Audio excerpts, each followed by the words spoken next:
معین الملت والدین عطائے رسول ہند الولی حضرت خواجہ معین الدین چشتی اجمیری رحمت اللہ تعالی علیہ، آپ فرماتے میں حج کے لیے گیا، جب میں مینا مزدلفہ عرفات میں گیا تو ایک آدمی کو میں نے لبیک کہتے دیکھا، عقیدہ مسلمان کا کہ میرا رب ایک ہے، میرا رب ایک ہے، میرا رب ایک ہے، میرا مالک ایک ہے، وحدہ لا شریک ایک ہے میرا اللہ۔ فرماتے میں نے اس شخص کو دیکھا لبیک لبیک لبیک پکارتا، وہ آدمی جب لبیک کہتا تو جواب آتا لا لبیک، تو غیر حاضر ہے، وہ پھر کہتا میں حاضر ہوں، پھر آواز آتی تو غیر حاضر ہے۔ حضرت خواجہ معین الدین اجمیری علیہ رحمہ فرماتے ہیں میں نے مجمع سے بازو پکڑ کے باہر نکالا اور میں نے کہا بھائی تجھے پتہ ہے جب تو لبیک کہتا ہے تو جواب آتا ہے لا لبیک، تو غیر حاضر ہے، تجھے پتہ ہے؟ آپ فرماتے ہیں وہ رو پڑا، کہنے لگا معین الدین مجھے پتہ ہے۔ میں نے کہا اچھا؟ کہنے لگا حضور 24 سال بیت گئے، میں ہر سال حج کرنے آتا ہوں، یہ میرا 24واں حج ہے، اور ہر سال آ کے کہتا ہوں لبیک لبیک، میں مصطفیٰ کریم کا وسیلہ لیے حاضر ہوں، لبیک لبیک۔ یہ بے نیاز ہے، ہر سال مجھے کہتا ہے لا لبیک، نہیں تو غیر حاضر ہے، ہر سال کہتا ہے۔ خواجہ صاحب فرماتے ہیں اس کی بات سنی تو میرے وجود کے رونگٹے کھڑے ہو گئے۔ میں نے کہا پھر تو ہر سال آ جاتا ہے، ہر سال ہی آ جاتا ہے، 24 سال ہو گئے ہر سال۔ تو فرماتے اس نے توحید بیان کی تو میری چیخیں نکل گئیں، میدان عرفات میں کھڑے ہو کے اس نے توحید کا اعلان کیا تو میرا وجود تڑپنے لگا، آہیں اور سسکیاں نکلنے لگیں۔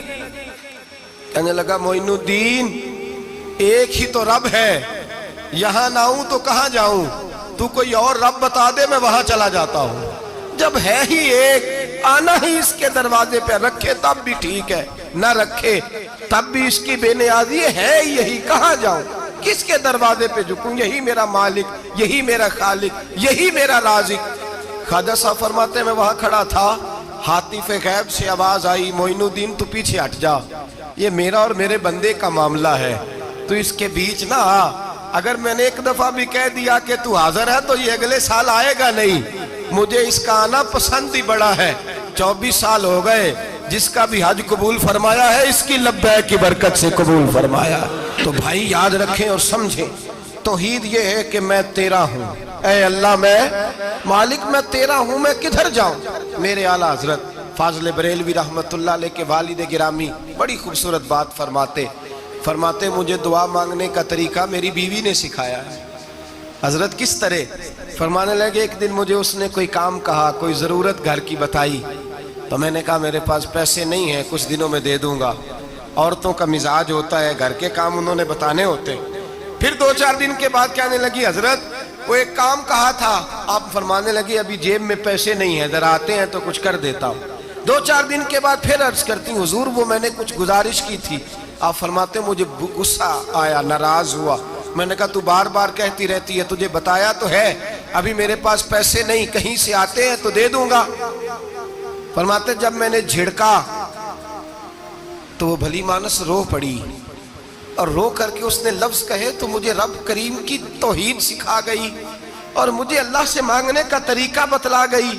رو کے کہنے لگی حضور آپ ہی تو میرے خامد ہیں، بتائیے آپ سے نہ کہوں تو میں کس سے جا کے کہوں، کون ہے میرا اور میں کس سے جا کے کہوں، کس سے جا کے میں کہوں کہ میرا یہ غم بانٹ دیا جائے۔ آپ فرماتے ہیں اس نے بات کہی تو میں رونے لگا، مجھے کہنے لگی حضور کیا ہوا آپ رو پڑے؟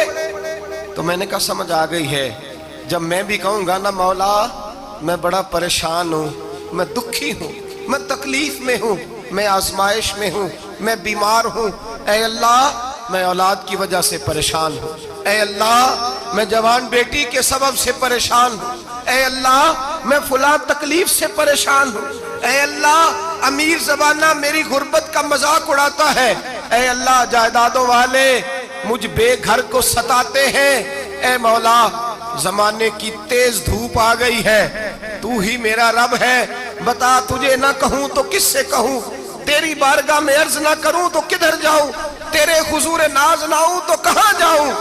فرماتے ہیں جب میں یوں رو کے دعا کروں گا تو عرش کا مالک یقیناً دروازے کھول کے فرمائے گا میرا بندہ جو مانگتا ہے اسے فوراً عطا فرما دو، جو کہتا ہے اسے دے دو۔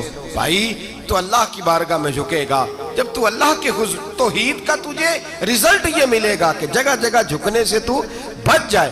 دوسرا فائدہ توحید کا یہ ہوتا ہے کہ عالمگیر سوچ پیدا ہوتی ہے، عالمگیر۔ توحید باری تعالیٰ کا معنی یہ ہے کہ ساری کائنات کو رب نے پیدا فرمایا ہے۔ نبی پاک نے فرمایا الخلق وعیال اللہ فاحب الخلق الی اللہ ما احسن الی عیالہ، ساری مخلوق اللہ کا خاندان ہے، اور اللہ اس بندے سے محبت کرتا ہے جو اس کی مخلوق سے پیار کرتا ہے۔ یہ سوچ پیدا ہوگی، سوچ۔ جب تو اللہ تبارک و تعالیٰ کی توحید کو مانے گا تو پھر تیری توجہ جائے گی کہ تیرے نبی پاک نے فرمایا ہے سارے انسانوں کو اللہ نے بنایا ہے، کوئی اجمی نہیں، کوئی عربی نہیں، کوئی گورا نہیں، کوئی کالا نہیں، کوئی اونچا نہیں، کوئی نیچا نہیں، کوئی غریب نہیں، کوئی امیر نہیں، ایک ہی صف میں کھڑے ہو گئے محمود و ایاز۔ نہ کوئی بندہ رہا، نہ کوئی بندہ نواز، بنداؤں صاحبوں محتاج و غنی ایک ہوئے، اور تیری سرکار میں پہنچے تو سبھی ایک ہوئے۔ فرمایا جب تو اللہ کو مانے گا پھر اللہ کی ساری مخلوق سے تو پیار کرے گا، اور پھر تو بندوں کی طرف سے بے نیاز ہو جائے گا۔ بندے کیا کہتے ہیں، وہ کیا سوچتے ہیں، کوئی تیری تعریف کرے تب بھی پرواہ نہیں، تنقید کرے تب بھی پرواہ نہیں، اس لیے کہ تیری توجہ رب تعالیٰ کی طرف ہو گئی، تو اللہ سے اجر لینا چاہتا ہے۔ اب تو اللہ تبارک و تعالیٰ کی بارگاہ سے اجر لینا چاہتا ہے، اب تیرا سارا خیال رب کریم کی طرف چلا گیا۔ اب تو یہی کہے گا کہ بس میرا رب راضی ہونا چاہیے۔ تو مخلوق سے پیار کرے گا، تو چھوٹے چھوٹے لوگوں سے محبت کرے گا، تو اشک شوئی کرے گا، غریب پروری کرے گا، اس لیے کہ تو سمجھتا ہے ساری مخلوق اللہ تبارک و تعالیٰ کی پیدا کردہ ہے، میں نے پیار کرنا۔